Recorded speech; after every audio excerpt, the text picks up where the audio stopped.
வரும் காலத்தில் தமிழகத்தில் காங்கிரஸ் கட்சி இல்லாத நிலையை உருவாக்கும் என்று திமுக முன்னாள் அமைச்சர் அனிதா ராதாகிருஷ்ணன் தெரிவித்துள்ளார். திருச்செந்தூரில் நடைபெற்ற நன்றி தெரிவிக்கும் கூட்டத்தில் பேசிய சட்டமன்ற உறுப்பினர் அனிதா ராதாகிருஷ்ணன், தமிழ்நாட்டு மக்கள் ராகுல் காந்தி முகத்தில் கரியை பூசுவார்களே தவிர இனி ஒரு காலமும் வெற்றி பெற முடியாது என்றும், உங்களை போல் துரோகி நாட்டில் உண்டா எனவும் ஆவேசமாக பேசினார்.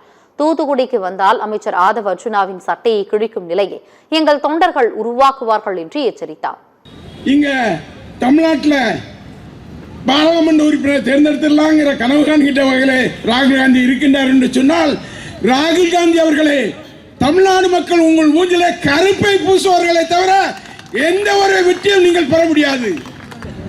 பாராளுமன்ற தேர்தல் வருகின்ற போது நீ பிரதமர் என்று உன்னை தலை காட்ட முடியாத அளவுக்கு தமிழ்நாடு ஓட ஓட விரட்டுவோம் காங்கிரஸ் என்பதை நாங்கள் சுட்டிக்காட்ட கடமைப்பட்டிருக்கோம். இவன் ஒருத்தன் பூசா முளைச்சிருக்கான், எங்க இருந்தோ லாட்டரிக்காரன் முளைச்சிக்கிட்டு நம்ம தலைவரே இளம் தலைவரும் தொட்டு பார்க்கான். நீ இனிமேல் இது மாதிரி பேச ஆரம்பிச்சா இந்த தூத்துக்குடி மாவட்டத்திற்கு நீ வருகின்ற போது உன்னுடைய சட்டைகளெல்லாம் கிழிக்கக்கூடிய சூழ்நிலை எங்களுடைய தொண்டர் ஏற்படுத்துவார்.